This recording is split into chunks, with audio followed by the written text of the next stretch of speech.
آپ وضو بنائیے، 2 رکعت نفل نماز پڑھیے، اس کے بعد اپنے دونوں ہاتھوں کو اٹھائیے اور دعا مانگیے۔ سب سے پہلے سورہ فاتحہ پڑھیے الحمدللہ رب العالمین سے ولا الضالین تک، اس کے بعد آپ درود شریف پڑھیے اللہم صلی علی محمد اللہم بارک علی محمد۔ اب آپ اس کے بعد دعا مانگیے جو مانگنا ہو اللہ کی حمد و ثنا کے بعد۔ اب آپ اردو میں اپنی زبان میں جو دعا مانگنا چاہیں مانگیے۔ اللہ ہمارے بھائی کو کینسر ہے، اللہ تو شفا عطا فرما۔ اللہ دنیا کے سارے ڈاکٹروں نے منع کر دیا ہے، تو حکیم ہے، اے اللہ اگر تو شفا دینا چاہے تو کون ہے جو شفا روک لے؟ اے اللہ تو ہے تو تنکے میں بھی جان ڈال دیتا ہے۔ اللہ تو ہے جو مردے میں سے انڈا جو ایک مردہ چیز ہے اس میں سے مرغی کا بچہ زندہ نکالتا ہے۔ اللہ تو وہ طاق و ذات ہے جو مردے سے بھی زندہ کو نکالنے پر قادر ہے۔ الہ العالمین تو آج ہمارے بھائی کو شفا دے، میرے باپ کو شفا دے، میری بیوی کو شفا دے، میرے بیٹے کو شفا دے۔ میرے بھائیوں آپ دعا مانگیے، اتنی مانگیے، گڑ گڑائیے اور روتے رہیے، لیکن دعا جب ختم کرنا ہو تو پھر یہ دعا ضرور پڑھیے عربی میں۔ یہ یاد نہ ہو تو یاد کیجیے، دعا کا صحیح طریقہ ہے آپ اردو میں ساری دعائیں مانگنے کے بعد 1 گھنٹہ، آدھا گھنٹہ، 2 گھنٹہ، 3 گھنٹہ دعا مانگنے کی رات ہے، یہ مانگو، اپنے رب کو منانے کی رات ہے، مانگو۔ اور سب کچھ مانگنے کے بعد پھر یہ دعا پڑھو ربنا تقبل منا۔ یاد رکھنا جب دعا ختم کرنا ہو تو ان دعائیہ جملوں کو یاد کر لو، ربنا تقبل منا انک انت السمیع العلیم وتب علینا انک التواب الرحیم وصلی اللہ تعالی علی خیر خلقہ، یعنی نبی پر جو درود تم نے شروع میں پڑھا اب جو ختم کر رہے ہو دعا مانگ کر جو ختم کر رہے ہو اس دعا کو آپ پھر درود پڑھ کر ختم کریں گے۔ وصلی اللہ تعالی علی خیر خلقہ محمد وعلی آلہ وصحبہ اجمعین برحمتک یا ارحم الراحمین۔ یہ کہہ کر دونوں ہاتھوں کو گرا لو۔ ان دونوں ہاتھوں کو چہرے پر پھیرنے کا کوئی ثبوت نہیں ہے، ان دونوں ہاتھوں کو چہرے پر ملنے کا کوئی ثبوت نہیں ہے۔ دونوں ہاتھوں کو چہرے پر ملنے کی جتنی بھی حدیثیں آتی ہیں سب کی سب ضعیف ہیں۔ دعا مانگو وتب علینا انک انت التواب الرحیم وصلی اللہ تعالی علی خیر خلق محمد وعلی آلہ وصحبہ اجمعین۔ اور کسی کو اگر اتنی لمبی دعا اختتام کی ختم کی یاد نہ ہو، ربنا تقبل منا انک انت التواب الرحیم، اتنی دعا یاد نہ ہو تو لاسٹ والا جملہ ہی پڑھ لے وصلی اللہ تعالی علی خیر خلق محمد وعلی آلہ وصحبہ اجمعین برحمتک یا ارحم الراحمین۔ ہاتھ نہیں پھیرنا ہے، بس گرا لینا ہے میرے بھائیوں، ورنہ 2 جملے کی دعا ہے، سب کو یاد کرنا چاہیے، بڑی اچھی دعا، ربنا تقبل منا انک انت السمیع العلیم۔ اور ربنا، آئے ہمارے رب ہم نے جو کچھ بھی مانگا ہے اب تک اپنی زبان میں، اپنی بھاشا میں، اپنی لینگویج میں، تقبل منا، ہماری اس دعا کو قبول کر لے، انک انت السمیع العلیم، کہ بے شک تو ہی سننے والا ہے اور تو ہی جاننے والا ہے، وتب علینا انک انت التواب الرحیم، اور ہماری توبہ کو قبول کر لے اس لیے کہ تو ہی توبہ کو قبول کرنے والا اور رحم کرنے والا ہے۔ وصلی اللہ تعالی علی خیر خلقہ، اور درود و سلام نازل فرما اپنی سب سے بہترین مخلوق کے سردار جناب محمد الرسول اللہ وعلی آلہ، اور آپ کے آل پر، واصحاب ہی، اور آپ کے تمام صحابہ پر، اور چاہو تو وہ ذریات ہی بھی پڑھ لو، اور آپ کی تمام اولاد پر اور ذریات پر، آلی و ذریات وسلم، اللہ ان پر درود بھی بھیج اور ان پر رحمتیں اور برکتیں نازل فرما۔ یہ کہہ کر آپ دعا ختم کریں۔ ہم دعا مانگتے ہیں لیکن دعا مانگنے کے طریقے ہمیں معلوم ہے۔ غور کرو، کسی کی عمر 25 سال، کسی کی 30 سال، کسی کی 50 سال، کسی کی 60 اور 70 سال، یہاں لوگ بیٹھے ہوئے ہیں لیکن ابھی یہ نہیں معلوم کہ دعا کب کیسے شروع کریں اور کیسے ختم کریں، اور پھر کہتے ہیں کہ اللہ ہماری سنتا نہیں ہے۔ جو 70 اور 60 سال کی عمر میں جنہوں نے دعا مانگنے کا طریقہ نہ سیکھا ہو وہ میرے بھائیو اللہ پر الزام لگاتے ہیں کہ اللہ سنتا۔ یہ ہے دعا مانگنے کا طریقہ، ایسے دعا مانگی جاتی ہے۔ الحمدللہ رب العالمین الرحمن الرحیم مالک یوم الدین پوری سورہ فاتحہ پڑھیے، اللہم صلی علی محمد، اللہم بارک علی محمد۔ اس کے بعد اب آپ مانگیے جو مانگنا ہو، اور پوری دعا مانگنے کے بعد، سب کچھ مانگنے کے بعد، ربنا تقبل منا انک انت السمیع العلیم وتب علینا انک انت التواب الرحیم وصلی اللہ تعالی علی خیر خلق محمد وعلی آلہ وصحبہ اجمعین برحمتک یا ارحم الراحمین۔ یہ دعا ہی تو ہے، اے اللہ میں نے اپنے نفس کے اوپر بہت ظلم کیا ہے۔ ہمارے یہاں دعا کا انداز لگتا ہی نہیں ہے، اللہم انی ظلمت نفسی ظلما کثیرا ولا یغفر الذنوب الا انت۔ یہ ایسا لگ ہی نہیں رہا کہ آپ اللہ سے مانگ رہے ہو یار، اللہ سے مانگ رہے ہو۔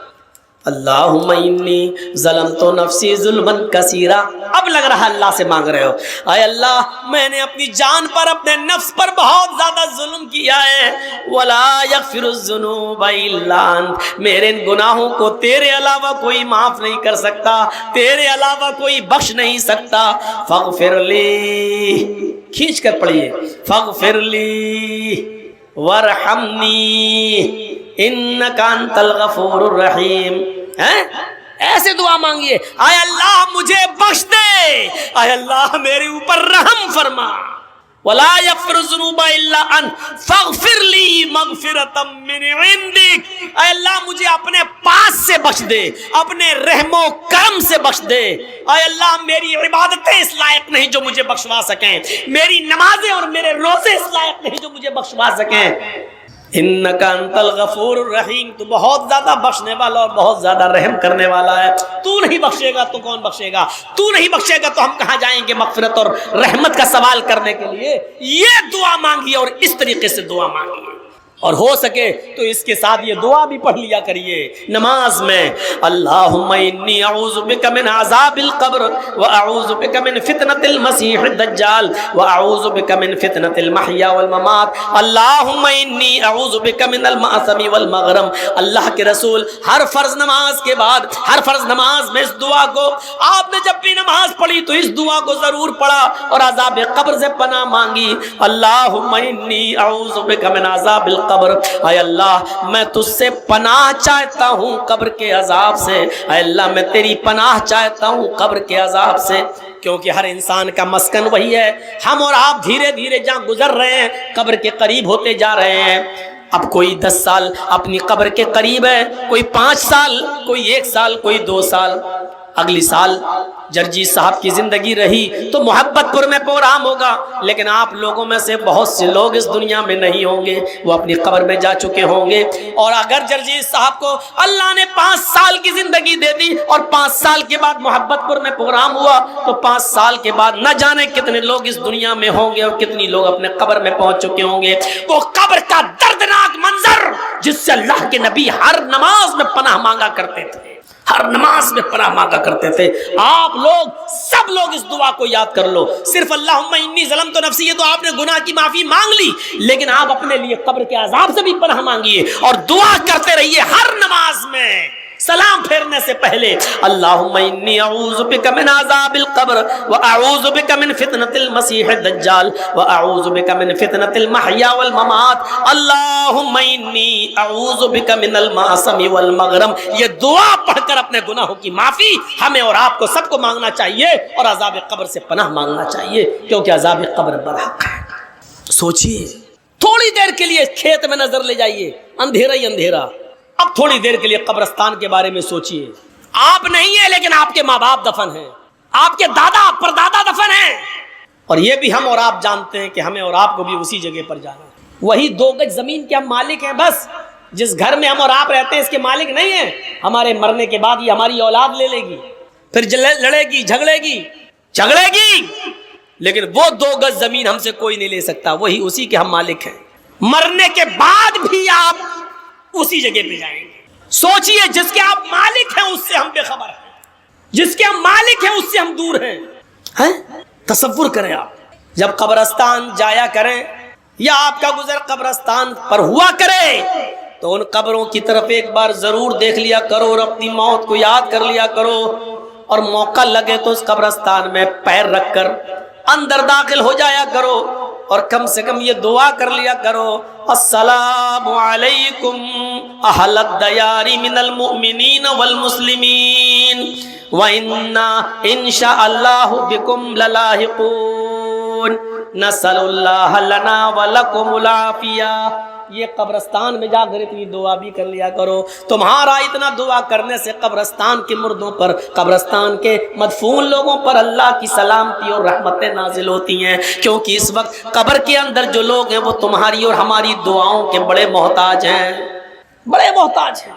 جب کوئی بیٹا اپنے باپ کے لیے دعا کرتا ہے تو باپ کا ایک درجہ بلند کر دیا جاتا ہے، اور وہ فرشتوں سے کہتا ہے آج میرا درجہ بلند کیوں کیا جا رہا ہے، آج میرے درجے میں اضافہ کیوں کیا جا رہا ہے؟ فرشتے کہتے ہیں آج تیری اولاد نے تیرے لیے دعا کی ہے، آج تیری اولاد نے تیرے لیے دعا کا تحفہ بھیجا ہے، اور اللہ تعالیٰ نے مجھے حکم دیا کہ میں تیرے درجے کو بلند کریں۔ کتنے لوگ ایسے ہیں جن کو اپنے ماں باپ کے لیے دعا کرنا بھی نصیب نہیں ہوتا، وہی اپنی زبان میں دعا کر رہے ہو اللہ میرے باپ کو بخش دے، اللہ میرے باپ کی قبر کو نور سے بھر دے۔ ارے صاف صاف قبر پر جاؤ اور دعا مانگو اپنے باپ کی قبر پر کھڑے ہو کر، اللہم اغفر لہ وارحمہ وعافہ واعف عنہ واکرم نزلہ ووسع مدخلہ واغسلہ بالماء والثلج والبرد ونقہ من الخطایا کما نقیت الثوب الابیض من الدنس۔ یہ دعا مانگو اپنے باپ کی قبر پر۔ اللہ کے رسول نے جو دعا سکھلائی وہ دعا مانگو، اللہ کے رسول نے یہ دعائیں بتائی ہیں، یہ دعا مانگا کرو۔ اے اللہ میرے باپ کی مغفرت فرما دے، ورحمہ اللہ میرے باپ پر رحم فرما، وعافہ واعف عنہ اے اللہ تو ان سے درگزر فرما، واکرم نزلہ اور ان کی بہترین مہمان نوازی کر، ووسع مدخلہ اور ان کی قبر کو کشادہ فرما دے، واغسلہ بالماء والثلج والبرد اے اللہ میرے باپ کے گناہوں کو دھل دے پانی سے، والثلج والبرد برف سے اور اولوں سے، وَنَقِّهِ مِنَ الْخَطَايَا اور میرے ماں باپ کے گناہوں کو اے اللہ صاف کر دے، وَنَقِّهِ مِنَ الْخَطَايَا ان کے گناہوں کو مٹا دے، كَمَا نَقَّيْتَ الثَّوْبَ الْأَبْيَضَ مِنَ الدَّنَسِ جیسے کپڑے کا میل و کچیل صاف ہو جاتا ہے صابن لگانے سے یا دھوبی کی بھٹی میں ڈالنے سے، جیسے کپڑے کا میل و کچیل صاف ہو جاتا ہے ایسے ہی میرے ماں باپ کے گناہوں کو مٹا دے۔ یہ دعا مانگا کرو اپنے ماں باپ کی قبر پر جا کر، تو اس طریقے سے دعا مانگی جاتی ہے۔ تو نماز سے نفرت کرتے ہو، نماز آپ کی کتابوں میں سجدہ ساستانگ کون سی ایسی چیز ہے کہ جس کی بنیاد پر آپ ہم سے نفرت کرنا چاہتے ہیں؟ یہ اسلام ساری کائنات کے لوگوں کا دین ہے۔ اللہ کا شکر ادا کرو کہ یہ دین ہمیں ملا ہے، اور مسلمانوں صاف طور پہ کہہ دوں برا مت مانیے گا، آج مولانا جرجیس جیسے لوگوں کو آپ کے پاس آنا پڑتا ہے سمجھانے کے لیے۔ 20-25 سالیں ہو گئیں، آج تک ہم آپ مولانا لوگ آپ کو سمجھا رہے ہیں، جبکہ آپ خود دوسروں کے لیے پیدا ہوئے تھے۔ ہم آپ کو سمجھائیں گے؟ مسلمانوں آپ تو خود غیر مسلموں کے لیے پیدا کیے گئے ہو۔ کنتم خیر امۃ اخرجت للناس تأمرون بالمعروف وتنہون عن المنکر۔ اللہ کے نبی صلی اللہ علیہ وسلم نے فرمایا مومنو تم ایک بہترین جماعت ہو۔ کنتم خیر امۃ اخرجت للناس، مسلمانوں تم ایک بہترین جماعت ہو اس لیے کہ تمہیں دوسرے لوگوں کے لیے پیدا کیا گیا ہے، تمہیں دوسروں کے لیے بنایا گیا ہے، تمہیں دوسروں کے لیے بھیجا گیا ہے۔ ہم دوسروں کے لیے آئے، ہم ہندو بھائیوں کے لیے، یہودیوں کے لیے، عیسائیوں کے لیے، مجوسیوں کے لیے آئے ہیں۔ امت مسلمہ کا ایک ایک فرد دوسروں کے لیے پیدا ہوا ہے۔ جو قوم دوسروں کے لیے پیدا ہوئی تھی آج وہی محتاج ہو گئی ہے، آج اسی کو سمجھانا پڑ رہا ہے، آج اسی کے پیچھے پڑنا پڑ رہا ہے، آج اسی کو نماز اور روزے کی طرف بلانا پڑ رہا ہے۔ اس سے زیادہ میرے بھائیوں آج ہمارے رونے کے دن اور کیا ہو سکتے ہیں، اور افسوس کے دن اور کیا ہو سکتے ہیں۔ اسلام جس کی خوبیوں کو دیکھ کر لوگ اسلام کی طرف دوڑتے تھے آج دور ہو رہے ہیں، ہمارے حالات دیکھ کر آج دور ہو رہے ہیں، ہماری کنڈیشن دیکھ کر آج ہم سے لوگ دور بھاگ رہے ہیں۔ کل تک جب بجتی ہوئی بینڈ اور باجے کے ساتھ بارات آیا کرتی تھی اور ہماری مسجدوں میں نماز ہوا کرتی تھی تو غیر مسلم بھائی دور سے اپنی بارات کے باجے گاجے بند کر دیا کرتے تھے اور کہتے تھے کہ مسلمان لوگ مسجد میں نماز پڑھ رہے ہیں، اگر ہم بینڈ باجے کے ساتھ بجتی ہوئی بارات لے جائیں گے تو ان مسلمانوں کو تکلیف ہوگی۔ کل تک وہ بینڈ اور باجے بند کر دیا کرتے تھے اور مسجد سے گزر جایا کرتے تھے اور کافی دور جانے کے بعد وہ بینڈ باجے بجایا کرتے تھے، لیکن آج تمہاری مسجدوں کا حال یہ ہو چکا ہے کہ تمہاری نمازیں ہو رہی ہوتی ہیں اور مسجد کے باہر ہو ہلڑ ہوتا ہے، کوئی فرق نہیں۔ کیوں؟ کیونکہ آذان کے وقت تمہارے موبائل بند نہیں ہوتے ہیں، آذان کے وقت تمہاری اور ہماری بیویاں اور بیٹیاں اپنے گھروں میں ٹی وی چلاتی ہوئی آج ڈرامے اور ناٹک دیکھ رہی ہیں۔ جب ہم نے اللہ کی آواز کی کوئی قدر نہیں کی تو اللہ رب العالمین نے ہمیں بھی آج غیر مسلموں کی نظر میں گرا دیا ہے، ان کے دلوں سے ہمارا رعب و دبدبا نکال دیا ہے، اور آج ہم اس نوعیت پر پہنچ چکے ہیں۔ اللہ رب العالمین نے ہمارا رعب و دبدبا ان کے اندر سے نکال دیا ہے۔ کیوں نہیں نکالے گا؟ دنیا کی محبت ہمارے دلوں میں اس طریقے سے رچ گئی اور بس گئی، اتنے برے حالات، اتنی بری کنڈیشن، لیکن ہمیں آج بھی اپنی پڑی ہوئی ہے۔ آپ کو معلوم ہے کہ آپ کس دروازے پر بیٹھے ہیں؟ ہمیں اور آپ کو اس کی کا علم نہیں ہے۔ اس وقت ہم کہاں کھڑے ہیں آپ کو پتہ نہیں ہے، کیا پلاننگ اور کیا منصوبے ہو رہے ہیں آپ اس سے واقف نہیں ہیں۔ میرے بھائیوں، بہت کچھ ہے دل کے اندر کہ اگل دوں اور بول دوں، لیکن آپ لوگ جب چینل والوں کو بند نہیں کرا سکے، اس لیے میں بولنا مناسب نہیں سمجھتا، کیونکہ ان لوگوں نے جتنا مس یوز کیا ہے مولویوں کی تقریروں کا۔ دیکھ لیجئے مولانا عبد الغفار صاحب کے بارے میں اب انڈیا ٹی وی چلانا شروع کر دیا، جو کل تک میرے بارے میں چلاتا تھا، صرف انہی لوگوں کی بدماشی کی وجہ سے۔ لیکن ہر جلسے میں بار بار منع کیا گیا، لیکن پھر بھی آپ نہیں روک رہے ہیں، اس لیے مولوی بھی اب اپنے دل کی بات کہہ نہیں پاتا ہے، کیونکہ وہ بھی کسی ماں کا بیٹا ہے، وہ بھی کسی باپ کی اولاد ہے، نہیں چاہتا ہے کہ اس کے اوپر کوئی الٹے سیدھے کیس درج ہو۔ آپ کہاں کھڑے ہیں آپ کو معلوم ہے؟ کیا کیا منصوبے ہو رہے ہیں، آپ تو بیٹھے ہوئے ہیں۔ جب دنیا کی محبت ہمارے دلوں میں رچ گئی اور بس گئی، کیا کہا تھا اللہ کے رسول صلی اللہ علیہ وسلم نے؟ اور غور کرو، ہمارے زوال کی اور پستی کا سبب 1400 سال پہلے اللہ کے رسول نے بتایا تھا کہ یہ دو چیزیں تمہیں ہلاک کر دیں گی اور دنیا کی دوسری قومیں تمہارے اوپر پل پڑیں گی۔ آج دیکھ لیجئے ہمارے بھائی ہمارے اوپر پل پڑے، کیوں پل پڑے ہیں؟ کیوں آج ہم ذلیل اور رسوا ہو رہے ہیں؟ اللہ کے رسول نے کہا تھا یوشک الامم ان تداعی علیکم کما تداعی الاکلۃ علی قصتها، ایک ایسا زمانہ تمہارے اوپر آ جائے گا کہ دنیا کی ساری قومیں تمہارے اوپر ایسے پل پڑیں گی جیسے بھوکے لوگ دسترخوان کے اوپر پل پڑتے ہیں، جیسے بھوکے لوگ دسترخوان پر ٹوٹ پڑتے ہیں، ایسی دنیا کی ساری قومیں تمہارے اوپر ٹوٹ پڑیں گی۔ آج ہر جگہ مسلمانوں کے حالات کیسے ہیں؟ صرف ہندوستان کے اندر ہی نہیں، پاکستان میں دیکھ لو، ایران میں دیکھ لو، عراق میں دیکھ لو، سیریا میں دیکھ لو، دمشق میں دیکھ لو، لیبیا میں دیکھ لو، لبنان میں دیکھ لو، اردن جزائر میں دیکھ لو، اور سب سے زیادہ فلسطین میں دیکھ لو۔ کیسے تمہاری بہنوں نے اور ہماری بیٹیوں نے عید کے دن نیا کپڑا، عید کے دوسرے دن پھر دوسرا کپڑا، تیسرے دن تیسرا کپڑا، چوتھے دن چوتھا کپڑا، کیسے پہننا گوارا کر لیا اپنے جسم کی اوپر، اور کیسے تم نے اپنی بہن اور اپنی بیٹیوں اور اپنی بیویوں کو عید کے دن کا کپڑا الگ، عید کے دوسرے دن کا الگ اور تیسرے دن کا الگ کیسے پہننا گوارا کر لیا۔ کیا تمہیں مصر کی اس لڑکی کی چیخیں نہیں سنائی دے رہی ہیں؟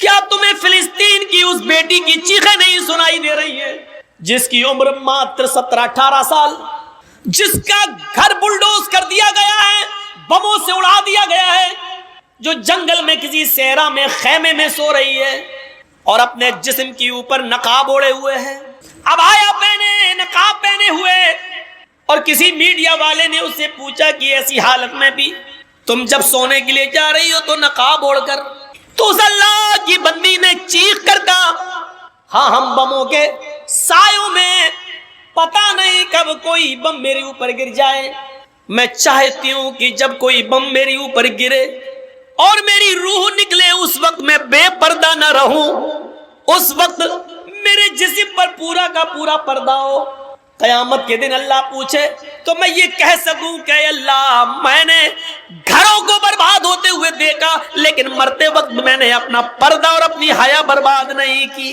کیا تمہیں فلسطین کی ان لڑکیوں کی چیخیں نہیں سنائی دے رہی ہیں؟ کیا فلسطین کی ان بہنوں کی چیخیں تمہاری ماں اور بہنوں بیٹیوں کے کانوں میں نہیں جا رہی ہیں؟ کیسے تم نے عید پہ نئے کپڑے پہننا گوارا کر لیے؟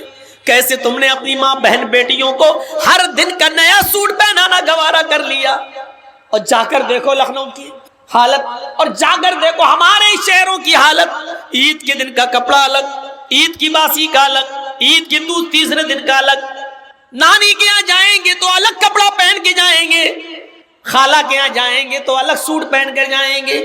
میرے بھائیوں، ہماری ماں بہن بیٹیوں کو کون بتائے گا فلسطین کی بہنوں کا درد؟ دیکھیے سعودی عرب میں رمضان میں ایک آدمی عمرے کے لیے جاتا ہے اور سوال کرتا ہے امام حرم سے کہ امام صاحب، ہمارے فلسطین کے حالات ایسے ہیں کہ اس رمضان کے مہینے میں بھی گولیاں چل رہی ہیں، برس رہی ہیں، اور ہمارے پاس کھانا پانی کچھ نہیں ہے، لیکن اس کے باوجود ہم روزہ رکھتے ہیں۔ امام حرم نے کہا اللہ تمہارے روزوں کو قبول فرمائے۔ اس نے کہا مسئلہ یہ پوچھنا ہے کہ ہمارے پاس کھانے کو کچھ نہیں ہوتا ہے۔ اللہ کے رسول نے فرمایا تسحروا فإن فی السحور برکہ، سحری کیا کرو، سحری کرنے میں برکت ہے۔ ہمارے پاس تو پانی بھی نہیں کہ میں پی سکوں، اگر نیت سے سحری کر لو تو ہمارا روزہ ہو جائے گا یا نہیں؟ پھر اس آدمی نے سوال کیا امام محترم، روزہ رکھ لیا نیت سے، شام کو افطار کرنے کے لیے ہمارے پاس ایک کھجور بھی نہیں، ایک گھونٹ پانی بھی نہیں، کھانا تو دور کی بات، ایک گھونٹ پانی بھی نہیں، اگر نیت سے ہم روزہ کھول لیں کہ میں نے روزہ کھول لیا، اتنا دل میں نیت کر لیں تو میرا روزہ افطار ہو جائے گا یا نہیں؟ اتنا سننا تھا کہ امام حرم ڈھیکے مار مار کے رونے لگے، چیخ چیخ کر رونے لگے، اور اس فلسطینی نوجوان کو اپنے سینے سے لگایا۔ کیسے تم نے 100 لوگوں کو اپنے دسترخوانوں پر افطار کرا کے رنگین قسم کے کھانے رکھ کر ان کی فوٹو لے کر واٹس ایپ پہ ڈال کر نمائش کرنا کیسے گوارا کر لیا؟ کیا تمہیں فلسطین کے ان نوجوانوں کا درد تمہارے سینوں میں پیدا نہیں ہوا؟ کیسے یہ گوارا کر لیا تم نے؟ ایسے لوگ بھی، اور روزہ تو انہی غریبوں اور مسکینوں کا درد پیدا کرنے کے لیے آیا تھا کہ بھوکے رہو گے تو غریبوں کا درد سمجھو گے، بھوکے رہو گے تو مسکینوں کا درد سمجھو گے۔ ہم بھوکے رہتے ہیں لیکن غریبوں کا درد ہم نہیں سمجھ پائے، مسکینوں کا درد ہم نہیں سمجھ پائے۔ کیسے غریب اور مسکین بھیک مانگتا ہے مسجد کے دروازے پر؟ رمضان کے مہینے میں بھی ہم نے زکوٰۃ کیوں نہیں دی؟ ہم نے ایسا ان کو اس لائق کیوں نہیں بنایا کہ رمضان کے مہینے میں وہ دروازے بھیک نہ مانگیں، ہم خود ان کے دروازوں تک پہنچائیں، اور اتنا پہنچائیں کہ عید کے دن تک وہ اپنے گھر پہ کھاتے اور پیتے رہیں اور ایک دن بھی باہر نہ نکلیں۔ ہم نے ایسا سماج کیوں نہیں بنایا؟ کون ذمہ دار ہے اس کا؟ میرے بھائیوں، معاف نہیں کیے جاؤ گے، یہ آنسو بیکار نہیں جائیں گے فلسطین کے لوگوں کے، ایک ایک قطرے کا حساب ہوگا۔ اتنی بزدل قوم ہے، وہ لڑ رہے ہیں اور ان حالات میں بھی روزہ رکھ رہے ہیں، ان حالات میں بھی انہوں نے روزہ رکھا۔ تم عید کے کپڑے ڈھونڈتے ہو، ان کے پاس اپنے بچوں کو دفن کرنے کے لیے کفن پہنانا بھی نصیب نہیں ہو رہا۔ تمہاری بیٹیوں اور بہنوں اور بیویوں کو نئے کپڑے چاہیے، وہ دردناک چہرہ نہیں آ رہا سامنے کہ ایک باپ کے پاس اپنے بیٹے کو کفنانے کے لیے کپڑا نہیں تھا، اس نے اپنی لنگی اتاری اور گھٹنے تک، یہاں تک کا چڈھا آتا ہے نیکر، وہ یہاں تک پہنے ہوئے تھا، اس نے اپنی لنگی اٹھائی اور کھولی اور اسی لنگی میں اس نے اپنے بیٹے کو لپیٹا اور ایک گڑھے کے اندر دفن کر دیا، آنکھوں میں آنسو بہاتے ہوئے۔ کیا رمضان کا مہینہ اسی لیے آیا تھا کہ ہم غریبوں کی ہمدردی اپنے دل میں پیدا نہ کر سکیں؟ میں جانتا ہوں کہ فلسطین کے لوگوں کے بارے میں بولنا بھی ہمارے حکمرانوں کی نظر میں جرم ہوگا، لیکن رہے جرم، اتنا تب کر ہم تھوڑی رہیں گے، اتنا کمپرومائز تھوڑی کیا جائے گا۔ تمہارے بنگال میں 2 آدمی مرتے ہیں تو اتر پردیش کے چیف منسٹر کے پیٹ میں درد ہوتا ہے، اتر پردیش کے چیف منسٹر کے پیٹ میں درد ہوتا ہے، اور ہزاروں لوگوں کی جو لنچنگ کر دی گئی، پیڑ پہ باندھ کر مارا گیا، خنجر بھونکے گئے، ڈنڈے برسائے گئے، ہاتھ پیر باندھ کر ان کو لنچ کر کے مار دیا گیا، اس کے بارے میں ایک آواز نہیں۔ اور یہ دھرم کا ٹھیکیدار؟ میرے بھائیوں، ان کو دھرم کے ٹھیکیدار کہو گے؟ ان کو دھرم کے پجاری کہو گے؟ یہ لاشوں کے سوداگر، انہوں نے دھرم کا لبادہ اوڑھا ہوا ہے، دھرم کا چولا پہنا ہوا ہے۔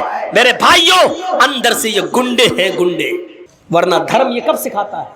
دھرم یہ کب سکھاتا ہے؟ اور دھرم تو یہ سکھاتا ہے سیکھو من قتل نفسا فکأنما من قتل نفسا بغیر نفس او فساد فکأنما قتل الناس جميعا.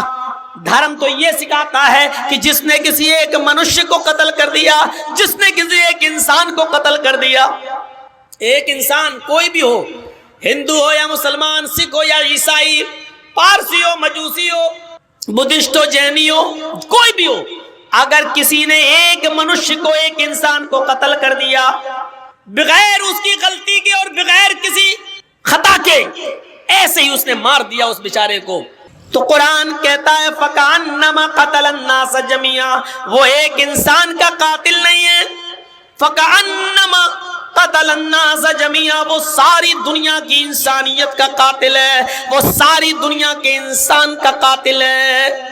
ایک انسان کے قتل کو ساری دنیا کے انسانوں کا قتل کہا ہے. یہ احترام انسانیت ہے اسلام کے اندر، یہ اسلام سکھلاتا ہے، اسلام ہمیں یہ درس دیتا ہے. چاہے وہ ہندو ہو یا مسلمان، سکھ ہو یا عیسائی، کسی کو بغیر غلطی کے نہیں مار سکتے ہو. اگر آپ نے کسی ایک کو مار دیا تو ایک کو نہیں بلکہ پوری دنیا کی انسانیت کا مرڈر کیا ہے. انسانیت سیکھنا ہو تو آؤ، انسانیت کا ایک واقعہ میں تمہیں بتاؤں کہ ایسی انسانیت دنیا کی کسی مذہب کے اندر نہیں ملے گی. نبی اکرم جناب محمد رسول اللہ صلی اللہ علیہ وسلم کے زمانے میں ایک عورت آتی ہے، جنگلوں میں بکریاں چرا رہی تھی، اور وہیں پر کسی بکریاں چرانے والے چرواہے کے ساتھ اس کا معاشقہ ہو جاتا ہے. آنکھیں لڑتی ہیں، اور کسی پہاڑی کے کنارے جا کر جنگل ہی میں اس چرواہے میں بکریاں چرانے والے اور بکریاں چرانے والی اس عورت دونوں میں معاشقہ ہو جاتا ہے، اور پہاڑی کے کنارے جا کر ان دونوں سے زنا ہو جاتا ہے. وہ عورت اس کو اچھی طرح نہیں جانتی تھی کون ہے، بس جنگل میں آنکھیں لڑی اور دونوں کے جذبات بھڑکے، اور دونوں نے پہاڑی کے کنارے وادی میں ایک کھائی کے اندر زنا کر لیا. لیکن جب وہ عورت بکریاں چرا کر گھر آئی تو رات بھر سو نہ سکی، اس کو نیند نہیں آ رہی ہے، اس کی کروٹیں بدل رہی ہے کہ اللہ یہ میں نے کیا کر ڈالا، اللہ یہ مجھ سے کون سا جرم ہو گیا. کچھ دن تک بولی نہیں، سوچتی رہی کہ میں کیا کروں، میں کیا کروں، میں کیا کروں. لیکن جب اس کا پیریڈ بند ہو گیا تو وہ سمجھ گئی کہ میرے پیٹ میں زنا کی پیداوار رہ گئی، یعنی پہاڑی کے کنارے جو مجھ سے زنا ہوا تھا اس چرواہے کا بچہ میرے پیٹ میں رہ گیا. جب 1 مہینہ 2 مہینہ اس کو پیریڈ نہیں ہوا اور اس کو وامٹنگ شروع ہوئی الٹی، تو وہ سمجھ گئی کہ میں حاملہ ہو گئی، میرے پیٹ میں بچہ ہے. لیکن اللہ کا خوف اس عورت کو کھایا جا رہا تھا، اللہ کا ڈر اس عورت کو کھایا جا رہا تھا. وہ عورت شکایت لے کر اپنی اللہ کے نبی صلی اللہ علیہ وسلم کے پاس آ گئی اور آ کر کہنے لگی یا رسول اللہ مجھ سے بہت بڑی غلطی ہو گئی ہے. آپ نے پوچھا کیا ہوا؟ اس نے کہا انی قد اصبت الحد یا رسول اللہ، اے اللہ کے رسول میں حد کو پہنچ چکی ہوں. آپ نے کہا ایسا کون سا جرم کیا کہ تمہارے اوپر حد نافذ کی جائے؟ کہنے لگی انی حبلہ من الزنا، میں زنا سے حاملہ ہو چکی ہوں. آپ نے صحابہ سے کہا ذرا اس کے منہ کو سونگو تو کہیں شراب کے نشے میں تو نہیں بول رہی ہے. صحابہ نے کہا اللہ کے رسول شراب کے نشے میں نہیں بول رہی ہے. پھر آپ نے اس سے وضاحت پوچھی کیا ریئل میں زنا ہوا ہے، حقیقت میں زنا ہوا ہے؟ تم زنا جانتی ہو کس کو کہتے ہیں؟ اس نے اقرار کیا ہاں. اللہ کے نبی نے کہا تمہیں اس کی سزا معلوم ہے کہ جی. کیا کہا میں شادی شدہ ہوں، میرا شوہر کئی مہینے سے نہیں تھا، اس لیے جوانی کے جذبات میں بہہ کر مجھ سے یہ غلطی ہو گئی. مجھے معلوم ہے کہ شادی شدہ عورت کی سزا زنا کی اس عورت کو پتھروں سے مار مار کے ہلاک کرنا ہے. کہا اچھا جب تمہیں معلوم ہی ہے تو پھر سزا کے لیے تیار ہو جاؤ. اس نے کہا اللہ کے رسول میں تیار ہوں. فرمایا ٹھیک ہے، اے صحابیو جاؤ اس کو جنگل میں لے جاؤ، سینے کے برابر زمین میں گاڑو، عورت ہے، اور پتھروں سے اس کو سر پر اتنے مارو، پتھروں کو اتنا اس کے سر پر مارو کہ یہ عورت کی جان چلی جائے، نکل جائے، روح قبض سے عنصری سے پرواز کر جائے. صحابہ لے کے جانے لگے، اور جب جانے لگے اس کا ہاتھ پکڑا، کھینچا، چل۔ جیسی وہ تھوڑی دور گئی، صحابہ نے کہا جلدی چل۔ اس نے کہا اے نبی کے ساتھیوں، میں جلدی نہیں چل سکتی، میرے پیٹ میں حمل ہے، میرے پیٹ میں بچہ ہے۔ او یہی زنا کی پیداوار ہے؟ کہنے لگی جی۔ صحابہ کرام اللہ کے نبی کے پاس دوبارہ اس عورت کو لے کر آئے، کہا اللہ کے نبی اس عورت کی داستان تو سنو، اس نے پوری بات نہیں بتائی۔ کہا کیا؟ کہا کہ جب میں نے اس سے کہا جلدی چلو تو یہ کہنے لگی کہ میں زیادہ جلدی نہیں چل سکتی، اس لیے کہ میرے پیٹ میں حمل ہے، میرے پیٹ میں بچہ ہے۔ اللہ کے نبی نے اس سے پوچھا کیا یہ صحیح بات ہے؟ کہنے لگی ہاں اے اللہ کے رسول، میرے پیٹ میں بچہ ہے، زنا کی پیداوار ہے، اسی آدمی نے جس نے زنا کیا ہے اسی کا حمل میرے پیٹ میں رہ گیا ہے۔ آپ نے کہا تو پھر غلطی تیری ہے،